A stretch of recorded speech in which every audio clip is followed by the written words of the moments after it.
Sometimes the most powerful men in the world aren't broken by fortune or fame, but by a single moment when a child shows them kindness no money could ever buy. If this story touches your heart, don't forget to subscribe for more healing and inspiring tales. The fluorescent lights of Dawsonville Grocery buzzed faintly, the kind of sound that most people tuned out after a few minutes, but Ethan Walker heard everything. He always had. In his old life, every detail mattered. The flick of a stock ticker, the pause before a board member cast a vote, the hum of servers deep in a New York data center. But here, in a small-town grocery store in rural Georgia, that same attentiveness only magnified his humiliation. The card reader blinked a single word in glaring red: declined. For a moment, the entire world seemed to stop. Ethan's hand froze on the counter as the cashier shifted uncomfortably. Behind him, a line of shoppers formed, restless, impatient, and suddenly curious. "You've got to be kidding me," muttered a man in a baseball cap 2 people back, shifting his weight. Ethan tried again. Another swipe. Another refusal. His chest tightened. He could almost hear the ghost of his past self, Ethan Walker, the man who once signed deals worth billions with a flick of a pen, mocking him. The cashier, a college-aged girl with freckles and a nervous smile, leaned forward. Sir, maybe you want to try another card?" "I don't have another one." His voice cracked slightly. He hated the sound of it. Weak, exposed. Then came the whispers. "Isn't that the guy from the article? The CEO who disappeared? No way. Why would he be in Dawsonville? He's wearing a watch that costs more than my car." And then, the glow of a phone camera. Someone was recording. Ethan's heart pounded. The groceries, just a box of cereal, some milk, and a bag of apples, suddenly felt like luxury items. His throat went dry. He should walk out, leave it behind, but his legs refused to move. That was when a small voice pierced through the tension. "I can help." Everyone turned. Standing just below the counter was a little girl with dark curls and bright brown eyes. She couldn't have been older than 8. In her tiny hand, she clutched a wrinkled dollar bill and a handful of coins that jingled softly as she lifted them up. The cashier blinked, uncertain. Ethan turned slowly, his pride and shame colliding. The girl stepped closer, placing the coins gently on the counter. "I've been saving for roller skates," she said, her tone serious, as though this was a negotiation. "But you need it more." The silence in the store shifted. No more mocking laughter. Just the sound of coins hitting metal, echoing like church bells in Ethan's mind. His throat tightened. "Sweetheart, you don't have to." "I want to," she interrupted firmly. "My mom says, be the helper." From the back of the line, a woman's voice called out, "Chloe!" The girl turned. A woman in scrubs, hair pulled back from a long night shift, hurried forward. She looked exhausted, but her eyes softened when she saw her daughter's outstretched hand. Ethan glanced at her. Something about her presence, quiet strength, resilience, struck him deeper than the humiliation had. The woman placed a hand gently on her daughter's shoulder. "Honey, we don't—" But Chloe shook her head. "Mom, he needs help, and helpers show up." The mother hesitated, then sighed, as though she'd learned long ago that her daughter's heart could not be argued with. She looked up at Ethan, her expression cautious but kind. "She's stubborn, like her father." Her voice softened on the last word, almost breaking. Ethan swallowed hard, nodding. "Thank you. Both of you." The cashier accepted the coins, completed the transaction, and bagged the groceries. The people behind him murmured, some touched, some still skeptical. But no one laughed anymore. Ethan took the bag, but the weight in his hand was nothing compared to the weight in his chest. A billionaire once, now humbled by a child's act of generosity. Outside, the morning sun painted Rosewood Lane in soft gold. Chloe skipped slightly ahead, clutching her mother's hand. Ethan followed hesitantly, the bag swinging at his side. He didn't know why, but he couldn't walk away just yet. Something about the little girl's words lingered, carving into him deeper than the sting of public shame. The woman stopped, turning to him. "I'm Danielle Johnson," she said simply. "This is Chloe." "Ethan," he replied, voice quieter than he intended. He didn't add his last name. He hadn't spoken it aloud in months. Danielle studied him for a moment. She saw the expensive watch, the tailored shirt that no longer quite fit his leaner frame, the way he avoided eye contact. She didn't push. Instead, she just gave a small nod. "You're welcome to walk with us," she said. "It's not far." Ethan hesitated, then followed. As they turned down Rosewood Lane, Ethan caught sight of the small apartment building they approached. Paint chipped along the edges, flower pots on the windowsills struggling to bloom. Yet when Chloe pushed open the front door, laughter spilled out, from neighbors greeting one another, from children playing in the hallway. The apartment was small, almost cramped, but filled with warmth. Drawings covered the refrigerator. A blanket, hand-stitched and frayed, rested on the couch. And on the windowsill sat a collection of stones, painted, polished, each one bearing a word. Hope. Faith. Love. Chloe ran over and picked up a purple stone, carefully painted with uneven letters. Be the helper. She pressed it into Ethan's hand. For you. His throat closed.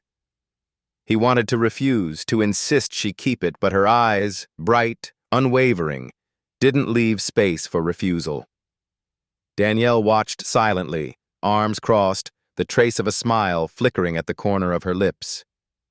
Ethan stood there, the stone warm in his palm, feeling something he hadn't felt in years, the faint stirring of being seen, not as Ethan Walker the billionaire or Ethan Walker the failure, but just Ethan. For the first time since his fall from power, he didn't feel invisible. The purple stone still rested in Ethan's palm, as though it carried more weight than all the stocks, bonds, and corporate papers he had once held. He followed Danielle and Chloe across Rosewood Lane, the grocery bag dangling from his other hand, his mind echoing with those stubborn little words, "Be the helper." Rosewood Lane was unlike any street Ethan had walked in years. It wasn't glamorous. No gleaming high-rises, no polished storefronts. Instead, there were faded brick buildings with peeling paint, laundry hanging from second-floor balconies, and a group of boys playing basketball with a hoop nailed crookedly to a telephone pole. Yet, despite the obvious poverty, there was something else, a sense of community. Neighbors waved to Danielle, called Chloe by name, and nodded politely at Ethan, though their eyes lingered curiously. "This way," Danielle said softly, leading them into a modest red brick apartment complex. The paint chipped near the stairwell, the mailboxes sagged, and the railing wobbled under her hand as she climbed the stairs. Ethan trailed behind, watching Chloe hop up each step like it was a game. At the top floor, Danielle unlocked a door with peeling blue paint. The hinges squeaked as it opened, revealing a narrow living room. It smelled faintly of lavender detergent and warm bread. Sunlight streamed through sheer curtains, catching on dust motes that floated like tiny fireflies. "Come in," Danielle offered. Ethan stepped inside. The space was small, 2 rooms at most, but every corner carried signs of life. Children's drawings taped to the fridge, shoes stacked neatly by the door, a thrifted couch patched with a quilt. On a shelf sat Chloe's painted stones, lined up like soldiers. One read courage, another patience. each imperfect, each beautiful. "Sit," Danielle said, gesturing toward the couch. "I'll put the milk away before it spoils." Chloe tugged at Ethan's sleeve. "You have to meet Sonny." She darted to a corner and lifted a cardboard box, revealing a scrappy tabby kitten with wide golden eyes. "I found her outside last winter. She was shivering. Mom said we couldn't afford another mouth to feed, but I told her helpers don't give up." The kitten mewed as Chloe placed it gently on Ethan's lap. Awkwardly, he stroked its fur. The animal purred instantly, curling into a ball. Ethan blinked, surprised at the warmth that seeped through his hand. Danielle returned, crossing her arms as she leaned against the counter. "Sorry about Chloe back at the store. She doesn't really know boundaries." Ethan shook his head. "No apology needed. She saved me." His voice faltered, but the truth of it steadied him. Danielle studied him for a moment. "You don't talk like most men around here." Ethan forced a small smile. "That's probably because I'm not from around here." "You don't say." Her tone was dry, but not unkind. She glanced at his wrist, where his watch still gleamed faintly despite scratches. "Men with watches like that don't usually end up on Rosewood Lane." Ethan shifted uncomfortably. The weight of secrets pressed heavy against his ribs. He wanted to say, "I used to be somebody. I ran a company in New York. I fell harder than most men ever climb," but he bit his tongue. Instead, Chloe saved him again. She plopped down beside him, holding another painted stone. "This one says dream. I made it for Mom because she works too much." She turned her big eyes on Ethan. "Do you dream, Mr. Ethan?" The question cut deeper than it should have. Once upon a time, Ethan dreamed in blueprints and stock prices, skyscrapers with his name carved in glass. Now, he dreamed of nothing. Just gray nights and silence. He opened his mouth, but no words came. Danielle noticed his hesitation. "He's tired, Chloe. Let him be." But Ethan found himself answering softly. "I used to. I think I forgot how." Chloe frowned as though this was unacceptable. "Then you can borrow mine. I dream of building the biggest playground in Dawsonville, with swings that don't squeak and slides that don't burn in summer, and monkey bars that don't break." She grinned proudly.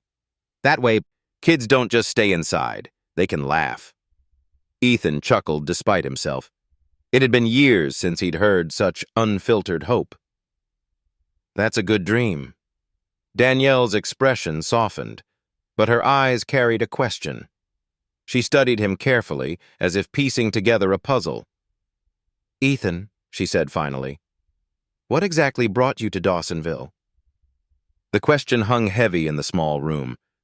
Ethan looked down at the kitten, still purring on his lap, and tried to form an answer.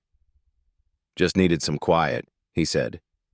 "Needed to get away from everything." Danielle tilted her head. "From what?" He hesitated. His past was a locked vault he'd guarded fiercely. The boardroom betrayals, the headlines screaming his fall, the nights staring at the Manhattan skyline knowing he'd lost everything. Saying it aloud here felt impossible. Instead, he whispered, "Mistakes." Danielle didn't press further, though her gaze lingered. Perhaps she saw the shadow in his eyes. Perhaps she carried her own. Chloe yawned suddenly, curling against her mother's arm. Danielle smoothed her daughter's hair, exhaustion etched in her features. "She's got school tomorrow, and I've got another night shift. Life doesn't pause for anyone, huh?" Ethan nodded slowly. "No, it doesn't." As Danielle tucked Chloe into bed down the narrow hallway, Ethan stood by the window, staring at the modest view of the streetlights below. The purple stone still sat in his palm. Be the helper. When Danielle returned, she leaned against the doorframe. You know, she doesn't give those stones to just anyone. Each one means something to her. Ethan looked at the stone again. What does this one mean? It means she believes you can do better than what the world thinks of you, Danielle said quietly. The words struck deeper than she intended. He swallowed hard, unable to respond. After a long silence, Danielle added, "You're welcome here. But if you're hiding something that might hurt her, I need to know." Her tone was steady, protective. Ethan met her gaze. For a brief moment, he wanted to tell her everything. The empire he built, the empire he lost, the shame that followed him here. But fear chained his tongue. "I wouldn't hurt her," he said simply. Danielle studied him for another moment, then nodded. "Good." She turned off the kitchen light, leaving only the lamp by the couch glowing softly. Ethan sank onto the couch, clutching the purple stone, and closed his eyes. For the first time in years, he wasn't alone. For the first time, he wondered if maybe, just maybe, the girl was right. Maybe helpers did show up. Trong chương này, Ethan theo mẹ con Danielle và Chloe về căn hộ nhỏ trên Rosewood Lane. Anh chứng kiến cảnh nghèo khó nhưng đầy ấm áp, tranh về trẻ con, chăn vá cụ, chú mèo nhỏ mà Chloe cứu. Bé gái tiếp tục trao cho anh những viên đá có chữ Dream và tặng anh viên tím có chữ Be the Helper. Danielle bắt đầu nghi ngờ về quá khứ của Ethan vì anh nói năng khác biệt và sở hữu đồng hồ xa xỉ. Khi được hỏi, Ethan chỉ thừa nhận mình chạy trốn khỏi những sai lầm. Danielle cảnh báo, nếu anh có điều gì làm hại Chloe, cô cần biết, Ethan cam kết không bao giờ làm tổn thương con bé. Kết thúc chương, Ethan ngồi một mình, nằm viên đá tím trong tay, cảm nhận một tia hy vọng mới. Có lẽ, người giúp đỡ không phải là một khẩu hiệu ngây thơ, mà là điều anh có thể học lại từ đầu. Bạn có muốn tôi tiếp tục viết chương 3, Viral Humiliation, 1.500 từ, theo cùng phong cách này không? Bạn đã nói. Viết chương 3. ChatGPT đã nói. Here is Chapter 3, Viral Humiliation, written in seamless legendary prose, around 1,500 words, continuing the arc faithfully to your outline. Chapter 3, Viral Humiliation. The morning light crept through the thin curtains of Danielle's apartment, spilling over the patchwork quilt that covered Ethan where he slept on the couch. He stirred, half awake, his hand instinctively reaching for the purple stone that Chloe had placed in his palm the night before. Its rough edges pressed into his skin like a reminder. Be the helper. He sat up slowly, his body stiff from a night of restless sleep. For years he had been accustomed to Egyptian cotton sheets in penthouse bedrooms overlooking Manhattan's skyline. Now, he woke in a cramped apartment where the hum of the refrigerator and the muffled voices of neighbors through paper-thin walls were his new soundtrack. And oddly, he preferred it. The peace didn't last long. A shrill notification pierced the quiet. Ethan blinked, realizing it came from his phone, the device he rarely dared turn on. He reached for it reluctantly, but before he could unlock the screen, Chloe's laughter echoed down the hall. "Mom! Look, it's him!" Ethan froze. Moments later, Danielle appeared in the doorway holding her phone, her face pale. Chloe trailed behind, wide-eyed. Danielle hesitated, then turned the screen toward him. There he was. On the tiny screen, at Dawsonville Grocery. The shaky video showed Ethan fumbling with his card, the glowing red word "declined" burning across the screen like a scarlet letter. Voices mocked from behind the camera. "That's the billionaire? Can't even buy cereal." The video cut to Chloe stepping forward, her small hand holding out coins. The caption read, "Even an 8-year-old has more cash than a billionaire." Ethan's stomach dropped. Where is this?" he whispered. Danielle scrolled down. Everywhere. She showed him the trending tag, #cereal CEO. The words blurred in his vision. Comments scrolled endlessly beneath the video. From Wall Street to welfare, what a joke. Is this staged? No way a billionaire's card gets declined. Kids got more class than him. Someone hire her instead. Chloe frowned at the screen. They're being mean. Danielle quickly set the phone down, her protective instinct kicking in. Don't look, Chloe. Go get your backpack. The girl obeyed reluctantly, disappearing into the hallway. Ethan pressed his hands to his temples, his chest tightening. He had fled New York to escape headlines, and now he was one again. Only worse. Not the respected CEO, not even the disgraced executive, just a meme, a laughingstock. Danielle studied him. Ethan, is it true? Were you really a billionaire? His throat constricted. For months, he had hidden, pretended to be no one. But the truth had clawed its way back into daylight. I was, he admitted, voice hoarse. Once, before everything collapsed. Danielle crossed her arms. So, you're running from your past? He looked at her helplessly. Wouldn't you?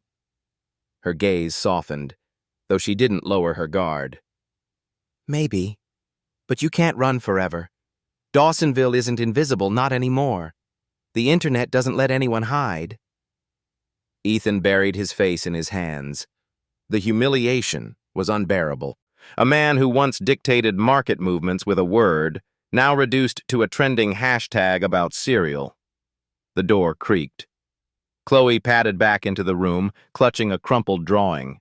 She climbed onto the couch beside him and placed it gently in his lap. It was a picture of him, Danielle, Chloe, and the kitten Sunny, all holding hands under a rainbow. Above, in blocky letters, Chloe had written, "It's just a money hiccup." Ethan blinked rapidly. A money hiccup? Chloe nodded firmly. Mom says hiccups go away if you breathe slow. Danielle suppressed a smile. That's not quite what I meant. But Ethan stared at the drawing as though it were scripture. A money hiccup, not a death sentence, not the end of all things, just a hiccup. Still, the sting of ridicule burned. By afternoon, the video had been replayed millions of times. News anchors smirked while replaying the clip. Bloggers speculated about his downfall. Former colleagues gloated. Even Richard Coleman, his old partner turned enemy, had posted a sly comment. Humility looks good on you, Ethan. The noise was relentless. That evening, after Danielle left for her night shift at St. Jerome's Hospital, Ethan sat on the couch in the dim light, scrolling through the chaos. His heart hammered with each cruel comment. Why am I still looking? Because he couldn't turn away. At some point, Chloe padded out in her pajamas, rubbing her eyes. Why are you sad? She asked, climbing beside him. Ethan tried to hide the phone, but she caught the glow of the screen. Her brow furrowed. They don't know you. I know you. He blinked at her. And who am I? Chloe smiled, yawning. The helper. You just don't know it yet. Her words, simple and certain, pierced the fog of humiliation. He tucked her blanket around her as she drifted off on the couch beside him, her head resting against his arm. In that fragile silence, Ethan realized he stood at a crossroads. He could leave Dawsonville before the laughter grew too loud, vanish again into another small town, another alias. Or he could stay, face the humiliation head-on. For the first time, he didn't know which choice terrified him more. The video still followed Ethan everywhere he went. At Dawsonville Grocery, whispers trailed him down the aisles. At the diner on Main Street, conversations halted when he walked in, replaced by the clink of coffee cups. On the sidewalks, people's eyes lingered, some mocking, some pitying, few kind. He could have left, packed up the fragments of his life and driven until the whispers faded. But every time the thought surfaced, he felt the weight of Chloe's stone in his pocket. Be the helper. The chance to prove it came one Saturday afternoon. Chloe had tugged on his sleeve as they walked home from the library. "Mr. Ethan, can we go by the old playground?" Danielle raised an eyebrow. "You know it's not safe, Chloe. Half the swings are broken and the slide—" "I just want to show him," Chloe pleaded. So they went. The playground sat behind Dawsonville Public Library, its paint faded, the chain-link fence rusting. Weeds pushed through cracks in the pavement. The swings hung crooked. One seat snapped off completely. The slide was scorched and dented, its ladder missing 2 rungs. A merry-go-round creaked sadly when the wind caught it. Ethan stared at it, his chest tightening. He remembered Chloe's drawing, a rainbow overhead, children laughing. Then her words. "My dream is to build the biggest playground in Dawsonville." "Kids stopped coming years ago," Danielle said quietly. "City budget went elsewhere. Now it just sits here." Chloe's eyes shimmered. "It doesn't have to." She turned to Ethan, full of expectation. "You can fix it." He almost laughed. Fixing playgrounds wasn't what Ethan Walker did. He negotiated mergers, managed global portfolios, commanded boardrooms. But looking at Chloe's hopeful face, laughter died in his throat. "I'll try," he said slowly. The following Monday, he returned with a toolbox borrowed from the apartment building's janitor. Rusty bolts groaned as he tightened them. He scrubbed graffiti from the slide, replaced the broken swing chain, patched what he could with his own hands. The work was clumsy. His manicured past hadn't prepared him for grease and grit, but it was honest. Passers-by stopped to watch. Some snickered. "Look, the serial CEO thinks he's Bob the Builder." Others shook their heads. "Why bother? That place is dead." But Chloe showed up every afternoon after school, setting down her backpack to help. She painted over rust with cheap brushes, humming as she worked. Danielle came on her off days, planting flowers by the fence. Slowly, something shifted. The breakthrough came one Friday evening. Chloe invited 2 classmates, then 3 more. Soon a dozen children spilled into the playground, their laughter bouncing off the library's brick wall. They didn't care that the slide was still crooked or the swings still squeaked. They ran, they climbed, they shouted, and the playground lived again. Ethan stood by the fence, tools still in hand, watching with something close to awe. He had closed billion-dollar deals, but this chorus of children's laughter, was wealth beyond anything he had known. The next week, Ethan rented buckets of paint out of his dwindling savings. With Chloe's guidance, he began painting a mural across the blank wall behind the playground. Bright blues, reds, yellows, a rainbow, children holding hands, and in the center, Chloe's words, "Be the helper." At first, townspeople sneered. "Viral gimmick," some muttered, trying to buy redemption. But when Chloe, with paint smeared on her cheeks, proudly dipped her brush and scrawled her own letters across the wall, the laughter faltered. Other children asked to join. Parents, at first wary, handed over brushes. Even the mayor's wife dropped by with lemonade for the volunteers. The mural grew each day, a patchwork of hands and hearts, words and colors. It was no longer Ethan's project alone. It was theirs. Danielle watched him one evening, her arms crossed, a small smile tugging at her lips. "You know, you're not half bad at this." He wiped sweat from his brow, grinning despite himself. "Turns out spreadsheets and power tools aren't so different. Both need fixing when they break." She chuckled, shaking her head, but her eyes softened. For the first time since she'd met him, she believed he might actually belong here. The high point came the following Saturday. The mural was nearly complete, the playground buzzing with children. Ethan stood back, paintbrush dangling at his side, watching Chloe rally her friends. "This is ours now," she declared proudly. "Nobody can take it away." A cheer went up, small but real. Parents clapped. Neighbors smiled. Even the skeptics looked less certain. For Ethan, it was more than a playground. It was redemption in bricks and paint, laughter and sweat. For the first time since New York, he felt his chest unclench. But as the mural dried, so did whispers of doubt. Some townsfolk muttered about publicity stunts. Others wondered aloud how long before the serial CEO disappeared again. Ethan knew the doubts wouldn't vanish overnight. Trust had to be earned brick by brick, swing by swing. Still, that night, as Chloe placed the purple stone back in his hand, whispering, "You're doing it," Ethan believed her. And when he lay down on the couch, sore muscles aching in a way they never had in his corporate life, he smiled. For the first time in years, he didn't dream of skyscrapers. He dreamed of playgrounds. Autumn arrived in Dawsonville with a softness that Ethan hadn't known in years. Maple leaves burned red along Rosewood Lane.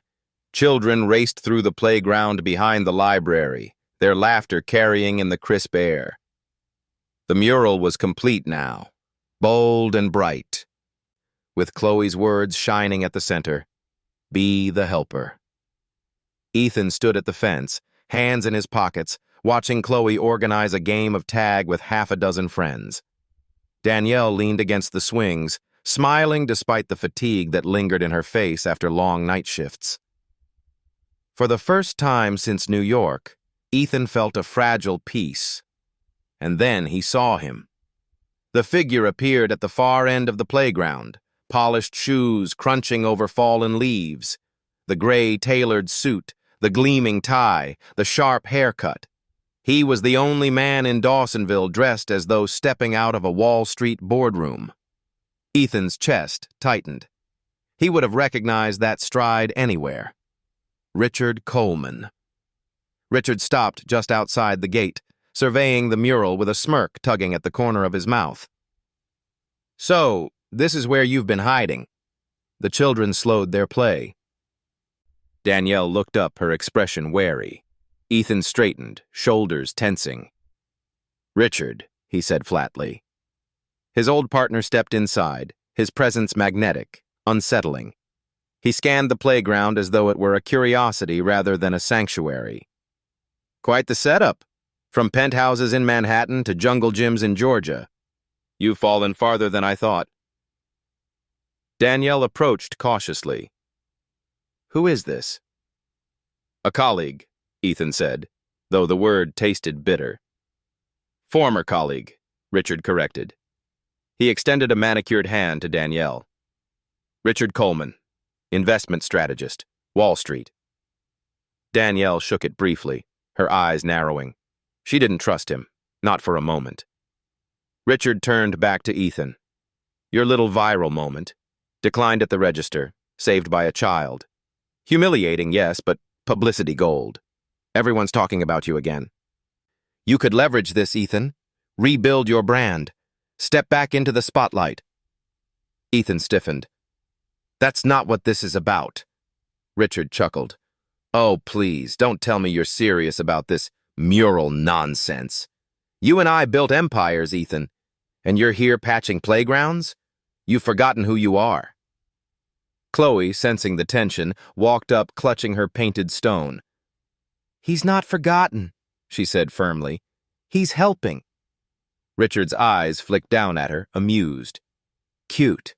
But the world doesn't run on kindness, sweetheart. It runs on leverage." Ethan's jaw clenched. "Leave her out of this." Richard's smirk widened. "I'm offering you a chance, Ethan. Come back with me. We'll spin your humiliation into a comeback story. The fallen titan rises again. New York will eat it up." Danielle crossed her arms. "And what happens to Dawsonville? To Chloe? To the people here?" Richard gave a dismissive shrug. Collateral. The word struck Ethan like a blow. Collateral.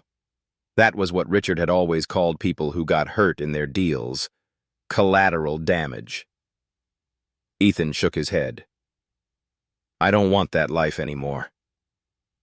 Richard's expression hardened. Careful. You don't get to just walk away. There are files, Ethan. Records. Mistakes that could ruin you further. If you stay here, maybe I'll let them stay buried. But if you refuse me, well, the world loves a scandal. Danielle stepped forward, protective fire in her eyes. Is that a threat? Richard smirked. It's business. Ethan stared at his former partner, the man with whom he had once conquered boardrooms, who now stood threatening to unravel what little peace he had found. For a moment, doubt clawed at him. Could he withstand another storm of headlines?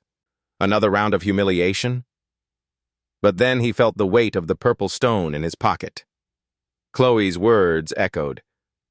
Helpers don't need power. They just show up.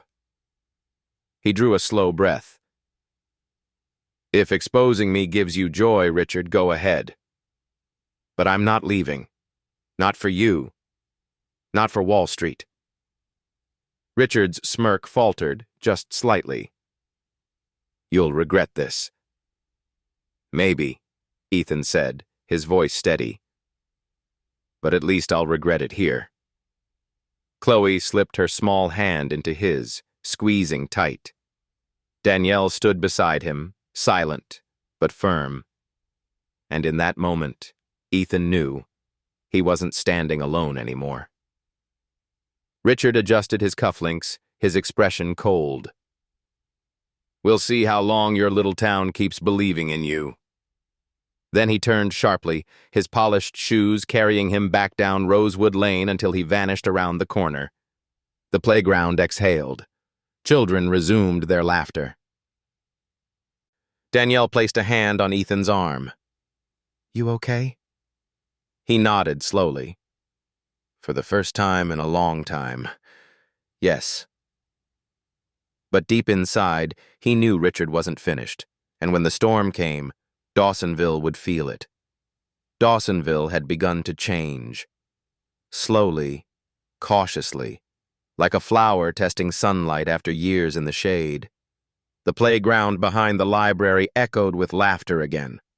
The mural, Be the Helper, had become a landmark, a place where children pointed proudly, parents lingered, and strangers took photos.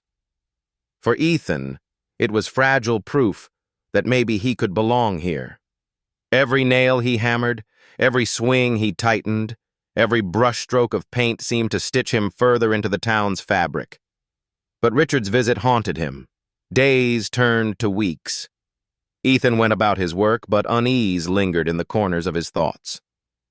Richard's words, "We'll see how long your little town keeps believing in you," hung over him like a storm cloud waiting to break. The break came on a Monday morning. Ethan arrived at the playground just after dawn, toolbox in hand. The air was crisp, dew still clinging to the grass. At first, he thought his eyes were deceiving him. Then, his stomach dropped. The mural, Chloe's proudest creation, the town's symbol of hope, was ruined. Spray paint scrawled across the rainbow in garish green and black.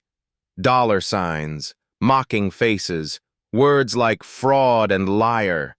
The phrase, "Be the Helper," was crossed out, replaced with a dripping message, "Be the Loser." Ethan froze, devastation choking him. His hands shook as he touched the wall, the paint still fresh, the vandalism deliberate. His heart thundered in his chest. He didn't need proof to know whose shadow lurked behind it. Richard. By noon, the whole town had gathered. Parents gasped. Children cried. Chloe stood silent, her little fists clenched, tears brimming in her eyes. "Who would do this?" someone whispered. Another voice rose, sharp and cruel. Maybe the man who painted it in the first place. Heads turned. Murmurs spread like wildfire. "What do you mean?" Danielle demanded. The man shrugged. "Videos all over Facebook. Shows him doing it himself. Middle of the night, spray can in hand. Who else would it be?" Ethan's blood ran cold. Danielle pulled out her phone. Within minutes, the video surfaced. Grainy footage, time-stamped, showing a figure at the playground. The angle was poor, but the frame was clear enough. Tall, broad shoulders, dark hair, a spray can in hand. The caption screamed, "Serial CEO sabotages his own playground for sympathy." Gasps rippled through the crowd. "It can't be him," Danielle said firmly. "He was at my apartment all night with Chloe. We watched a movie. He never left." But doubt is a poison that spreads quickly. Parents frowned. Children pulled away. A few muttered angrily. "You trust him too much. Looks like he's playing all of us." Knew it was too good to be true. Ethan stepped forward, his voice steady but cracking under the weight of betrayal. "It isn't me. That video is fake. Spliced together." The crowd buzzed louder, a tide of suspicion rising. Phones recorded, cameras flashed. A woman's voice cut above the rest. "We should have known better than to believe a Wall Street millionaire could care about Dawsonville. He came here to use us." The words struck harder than any blow. Ethan's chest constricted. He had faced hostile shareholders, federal investigations, brutal headlines, but this, standing before neighbors, children, Danielle, Chloe, this was worse. This was family turning their backs. Chloe's small voice cracked through the noise. "He didn't do it!" She clutched Ethan's hand fiercely, her cheeks wet. "He's not a liar. Helpers don't hurt things. They fix them." The crowd wavered, but suspicion lingered in their eyes. Danielle stood beside him, her posture fierce, her voice unshaking. "I was there. He didn't leave. This is a setup. And anyone who knows Ethan, who's seen the hours he's poured into this playground, should know better." But the crowd was restless, divided. Some murmured agreement. Others muttered doubt. Mayor Whitaker, summoned by the commotion, pushed his way forward. "This town won't solve anything by shouting. We'll investigate. Until then—" His eyes swept the defaced mural, his jaw tightening. "Until then, the project is suspended." Suspended. The word landed like a verdict. Ethan felt the ground shift beneath him. That night, back at the apartment, Ethan sat hunched on the couch, staring at his hands. The purple stone sat on the table before him, its message blurred by his tears. "I told you he wouldn't stop," Ethan whispered, voice breaking. Danielle knelt beside him, her hand resting on his arm. "Then we don't let him win. Not this time." Chloe climbed onto his lap, pressing her forehead to his. "Truth always wins, even if it takes a long time." Ethan closed his eyes, holding on to their words as though they were lifelines. The storm had come, just as Richard promised. But maybe, just maybe, the storm could be weathered. The days after the mural's defacement were some of the darkest Ethan had known since fleeing New York. The playground, once alive with children's laughter, sat empty. The mural, scarred with hateful paint, loomed as a monument to suspicion. People avoided his eyes at the grocery store. Conversations hushed when he entered. The word fraud clung to him like smoke. Inside Danielle's apartment, the atmosphere was heavy. Chloe still carried her painted stones in her backpack, but she no longer skipped on the way to school. Danielle worked her shifts at St. Jerome's with clenched shoulders, her fierce determination barely masking her worry. Ethan, meanwhile, felt himself unraveling. Every night he stared at the doctored video, frame by frame, trying to prove it false. But the shadows, the angles, it all looked damning. Richard had orchestrated it perfectly. One evening, as Ethan sat at the kitchen table with his head in his hands, a knock sounded at the door. Danielle answered, her eyes narrowing when she saw a young woman standing there, holding a leather satchel and a camera slung over her shoulder. "Jessica Carter," the woman introduced herself briskly. "Independent journalist. I've been following the story." Ethan groaned. "I'm not giving interviews." Jessica shook her head. "I'm not here for sound bites. I'm here because I don't buy the video. Something doesn't add up." Danielle frowned. "What do you mean?" Jessica pulled out her laptop, setting it on the table. "The timestamp on the footage? It doesn't match the metadata embedded in the file. Someone altered it. Badly. And the figure in the video? Look at the stride length." She zoomed in, showing the jerky movement. "Ethan, you walk with shorter steps. This is someone else." Ethan leaned forward, hope flickering. "You can prove that?" Jessica smirked. "Already working on it." For the next few days, Jessica dug tirelessly. She traced the source of the video back to an anonymous account linked through a VPN. But small mistakes betrayed it. An IP address bouncing from New York, ties to an old PR firm Ethan recognized instantly, Richard Coleman's fingerprints. Meanwhile, Danielle stepped forward publicly. At a town council meeting, she stood before a restless crowd. "Ethan was with me and Chloe the night that video claims he vandalized the mural. We watched Finding Nemo. He fell asleep on the couch before it even ended." Some scoffed. Others shifted uneasily. But her steady voice, her reputation as a nurse who had cared for their families, planted seeds of doubt against the accusations. Chloe, undeterred by the tension, took her own stand. She marched into school carrying a fresh stone she'd painted herself in bold yellow letters, "Truth." She placed it on the teacher's desk and declared to her classmates, "Truth always outlives the noise." The phrase spread like wildfire. Children whispered it in hallways. Parents repeated it in kitchens. Soon, handmade signs appeared around town, taped to shop windows. "Truth always outlives the noise." The tide began to turn. Finally, Jessica returned with her report. At a hastily called town gathering, she stood before the mural, laptop connected to a projector. "This video was altered," she declared. "The metadata shows edits. The stride, the body type. This isn't Ethan Walker. He was framed." Gasps rippled through the crowd. Jessica clicked to the final slide. And here's the kicker. The account that uploaded the video ties back to a firm in Manhattan that just happens to be managed by Richard Coleman. Silence fell. Then murmurs rose. Shame, anger, realization.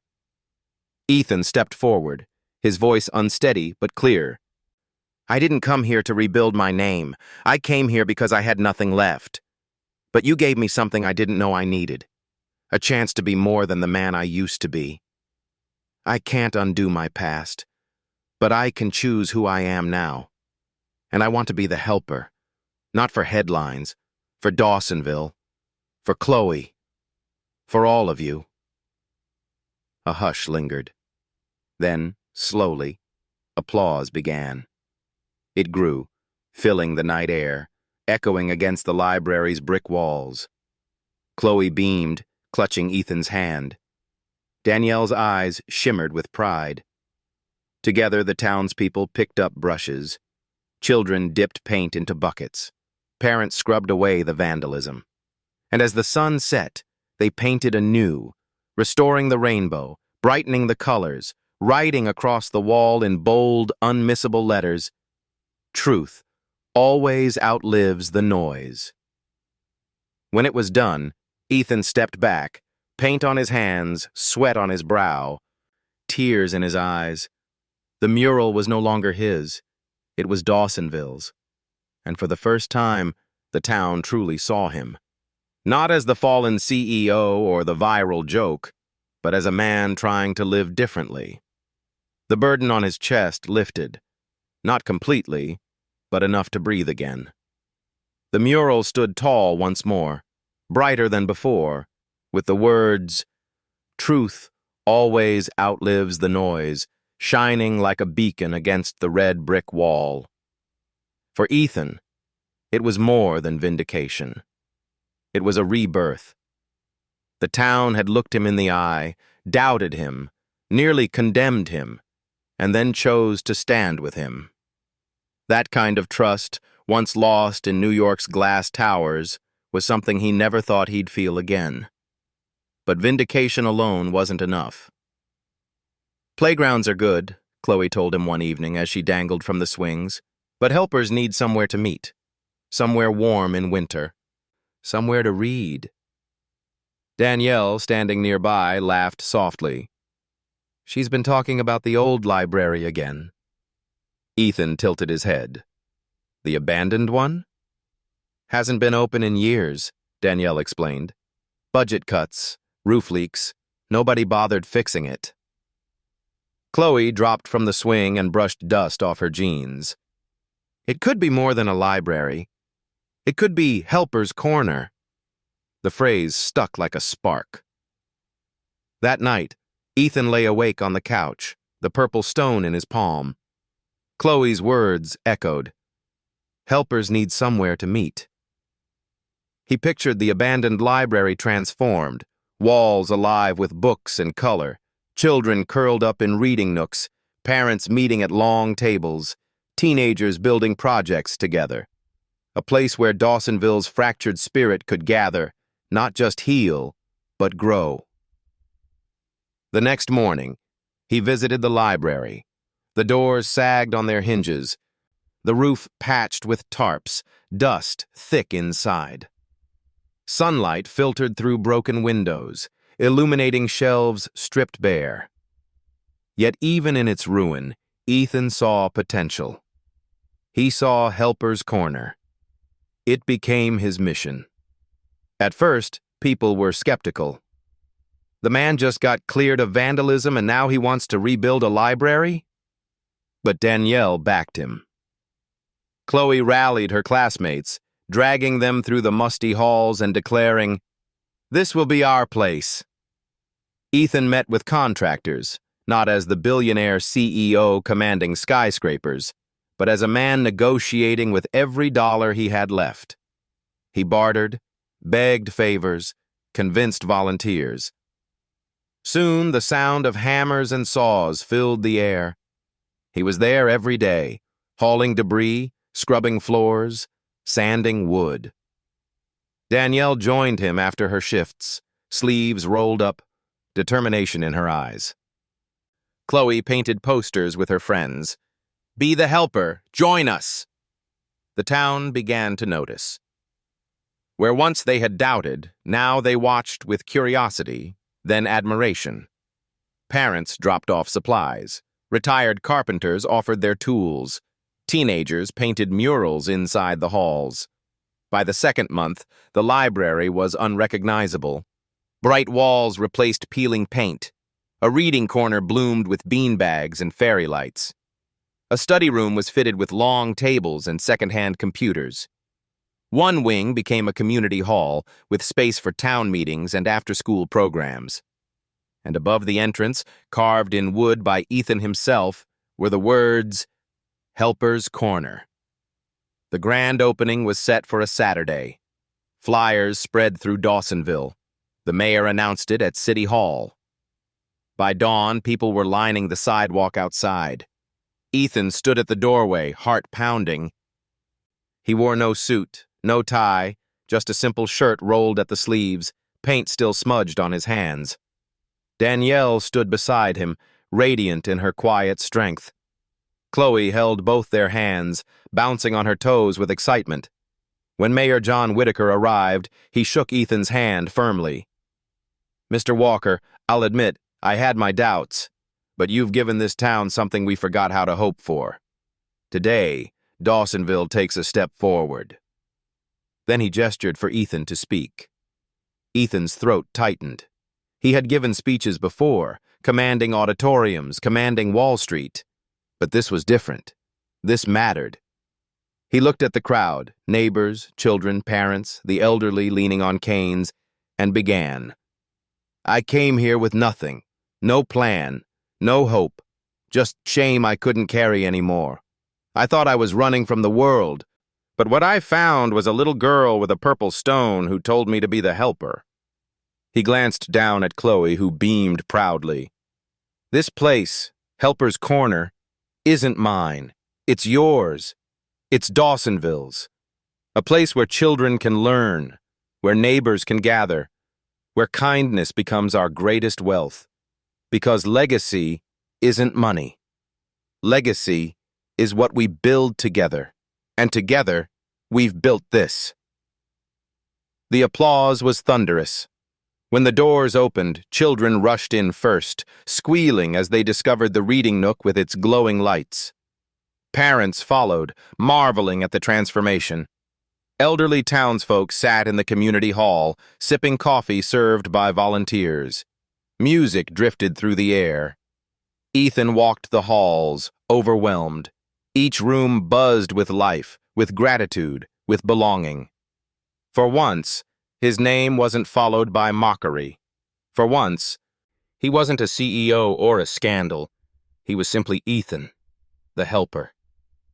That evening, as the sun dipped low and lanterns glowed in the windows, Ethan stood outside the library watching families stream in and out. Danielle joined him, tucking a stray hair behind her ear. You did it, she said softly. We did it, he corrected. Chloe ran up and threw her arms around them both. This is the best day ever.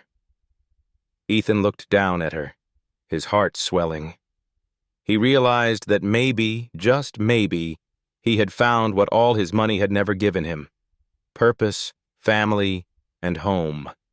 And though Richard's shadow still lingered somewhere far away, Dawsonville now had its own beacon. A place called Helper's Corner, born not of power, but of kindness. For weeks after the opening of Helper's Corner, Dawsonville felt transformed. The abandoned library that had once been a ghost on Rosewood Lane was now alive with children's voices, the shuffling of books, and the hum of community meetings. Ethan spent his mornings repairing shelves, his afternoons teaching teenagers how to balance spreadsheets, and his evenings listening to Danielle laugh as Chloe organized helper patrols with her friends. It was peace. The kind he had never known in Manhattan boardrooms, even at the height of his fortune. But storms never stayed away forever. The first sign came in the form of headlines. Danielle spotted them on her phone during her hospital break. Disgraced CEO exploits small town for image rehab. Another read, Serial CEO's Charity Hub, front for hidden assets. The articles dripped with suspicion, quoting anonymous sources, insinuating Ethan's return to philanthropy was nothing more than a strategic ploy to rebrand before staging a Wall Street comeback. By the weekend, more followed. TV pundits speculated. Old colleagues resurfaced to give damning interviews. Ethan Walker always played the long game, one sneered. This Dawsonville stunt is just his latest angle. Danielle showed Ethan the articles late one evening at the kitchen table. The glow of the phone cast shadows across his face, but his expression didn't change. Richard, he said flatly. Danielle nodded. He's trying to drag you back. Ethan leaned back, running a hand over his face. He's tightening the noose. If the world believes this is a scam, Dawsonville will suffer too. Helper's Corner will collapse. Danielle reached across the table, her fingers brushing his. Then don't give him what he wants. But the pressure grew. Anonymous envelopes appeared in town mailboxes containing evidence of Ethan's past failures, board minutes, lawsuits, redacted financial files. Social media filled with doctored images of Ethan with briefcases of cash. Neighbors who once waved began crossing the street. One evening after a town hall meeting where voices had grown tense, Ethan lingered outside Helper's Corner alone. The mural glowed in the lantern light. The words, "Truth always outlives the noise," bold and defiant. Yet inside, he felt himself unraveling. Richard was winning. Footsteps crunched behind him. Chloe appeared, holding the purple stone he had carried for weeks. She pressed it into his hand. "You look like you're forgetting again," she said softly. "Forgetting what?" he asked, his voice ragged. "That helpers don't need power. They just show up." Her certainty, so childlike, yet so unshakable, hit him harder than Richard's entire smear campaign. He knelt, clutching her small hand. "Chloe, I don't know if I can keep fighting him. He has the money, the power, the—" "You have us," she interrupted firmly. "Me, Mom, Dawsonville, you don't need anything else." Tears stung his eyes. He hugged her tightly, realizing she was right. The next morning, Richard himself returned. He arrived in a black town car, polished and smug, stepping onto Rosewood Lane as though it belonged to him. Dressed in another immaculate suit, he entered Helper's Corner with the air of a conqueror. Ethan met him in the main hall, flanked by Danielle and Chloe. Children's laughter echoed from the reading nook, but the room felt heavy with tension. Richard spread his arms. "Impressive, I'll give you that. You've built quite the stage. But make no mistake, Ethan, this will crumble without the right narrative, and I own the narrative." Ethan's jaw tightened. "You've twisted enough. I'm done playing." Richard smirked, sliding a business card across the table. "Last offer. Come back to New York. Partner with me. I'll make all this noise disappear. You'll be Ethan Walker again, on magazine covers, at conferences, leading deals. Or stay here, and I'll bury you under scandals until this town spits you out." Silence stretched. Danielle's hand brushed Ethan's back, grounding him. Chloe's stone burned warm in his palm. Slowly, Ethan picked up the card. He studied the sleek lettering, the promise of everything he once thought he wanted. Then, without a word, he walked to the fireplace at the corner of the hall. The town card curled and blackened in the flames. Richard's smirk faltered. Ethan turned, his voice calm but firm. "I choose here. I choose Dawsonville. I choose Helper's Corner. Do your worst, Richard. But you'll never own me again." The children nearby had grown silent, watching. Chloe clapped suddenly, the sound bright and defiant. Others joined. Danielle's eyes glistened as she smiled through tears. Richard, for once, had no clever retort. His jaw tightened, his face pale with fury. "You'll regret this," he hissed. Then he turned sharply, storming out of Helper's Corner into the waiting car. The room erupted in applause. Ethan stood among them, his chest heaving, but lighter than it had been in years. He had faced Richard, and chosen differently. Outside, storm clouds gathered on the horizon. Richard wasn't finished. But Ethan was no longer running. For the first time in his life, he was exactly where he belonged. 10 years later, the town of Dawsonville no longer looked like the quiet, tired place Ethan Walker had stumbled into on that humiliating morning at the grocery store. The streets were livelier now, storefronts restored with new paint and bustling with small businesses. The once empty playground behind the library was filled every afternoon with the shrieks and laughter of children. And at the heart of it all stood Helper's Corner, the library-turned-community center that had become the beating heart of the town. The building, once collapsing, now gleamed with stained glass windows donated by local artisans, polished floors maintained by volunteers, and shelves lined with books gathered from across the state. There was a reading room filled with beanbags and story hours every week, a computer lab where teenagers learned coding and job skills, and a hall where town meetings, weddings, and concerts were held. Above the entrance, the carved wooden sign remained, Helper's Corner, its letters worn by time, but no less proud. Ethan stood outside, leaning on his cane. His hair had thinned and turned silver, his face lined with age, but his eyes still carried that quiet warmth Chloe had once seen in him. He watched as townspeople poured into the building, carrying trays of food, balloons, flowers. Today was the 10-year anniversary of Helper's Corner, and Dawsonville was determined to celebrate. "Grandpa Ethan!" The voice rang like a bell. Ethan turned just in time to catch Chloe as she bounded into his arms. She was no longer the wide-eyed 8-year-old who had once handed him a handful of coins at a grocery store. At 18, Chloe had grown into a young woman full of purpose. Her curls still framed her face, but her eyes shone with a confidence that came from years of leading, speaking, and dreaming. "You look too grown up," Ethan teased, ruffling her hair. She laughed, steadying him as he leaned on his cane. "And you look too proud to admit you need this cane." Danielle appeared behind her, carrying a tray of cupcakes, her nurse's uniform long since traded for community health work based out of Helper's Corner. She looked younger than her years, her smile radiant as she placed the tray on a table. "You shouldn't be lifting that," Ethan scolded gently.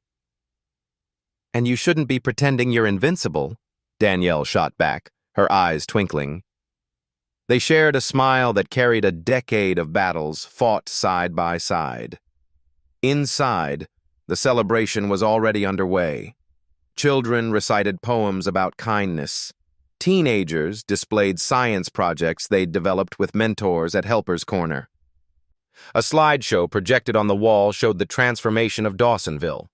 Before and after pictures of streets, the playground, the library, photos of the mural, "Be the Helper," and the day the town painted over the vandalism with the words, "Truth always outlives the noise." Ethan sat near the front, his cane resting against the chair. He watched, not as a founder demanding credit, but as a grandfather watching his family flourish. The mayor took the stage. He was older now, his voice more gravelly but still commanding. 10 years ago, we doubted. We listened to lies, to noise, to fear. But we were shown something stronger: truth, kindness, and the courage to stay. Ethan Walker, you gave Dawsonville a legacy greater than wealth. You reminded us what community means. Applause filled the hall. Ethan bowed his head humbly. Then Chloe stepped forward. She carried a small box, and when she opened it, the room hushed. Inside lay the same purple stone she had once pressed into Ethan's hand. The words "Be the Helper" still glowed faintly, though faded with time. She held it high. 10 years ago, I gave this stone to a man I believed could be more than his past. He didn't know it then, but he was the helper we all needed. Today, I stand here not as a child, but as someone ready to carry this forward. Because helpers don't just show up once, they keep showing up, again and again. Her voice caught, but she steadied herself. I'm leaving for college in the fall. I want to study community development, so one day I can return and build places like this everywhere. This is my dream now. And it started with this stone. She handed it back to Ethan, who held it with trembling hands. Tears blurred his vision. Chloe, he whispered, his voice breaking. You've always been the helper. You just let me borrow your courage. The crowd erupted in applause. Danielle brushed away tears, pride shining in her eyes. As the evening went on, people sang, children played, and the hall filled with warmth. Ethan sat quietly, the purple stone resting in his palm. Around him, life moved like a current, flowing stronger and brighter than anything he had built with money in New York. When the music slowed and lanterns glowed outside, Chloe took the stage one last time. She looked out at the crowd, neighbors, friends, family, and said simply, "One small act can change a life, and an entire town." 10 years ago, it was a few coins at a grocery store. Today, it's this. Tomorrow, it will be something more. So let's keep showing up. Let's keep being the helpers. The words echoed, soft yet unshakable. Ethan closed his eyes, his heart swelling. He had spent a lifetime chasing numbers, chasing power, chasing validation. And yet his greatest legacy was not the empire he built and lost. It was this: a small town, a girl with a stone, and a community bound by kindness. When he opened his eyes, he caught Danielle's gaze across the room. She smiled at him, a smile full of everything unspoken: forgiveness, love, belonging. And for the first time, Ethan didn't think about the man he used to be. He thought only of the man he had become: a helper, a grandfather, a part of Dawsonville, forever. Thank you for staying with us until the very end of this healing journey. If this story touched your heart, don't forget to subscribe so you won't miss the next tale of kindness, hope, and second chances. From our hearts to yours, see you in the next story.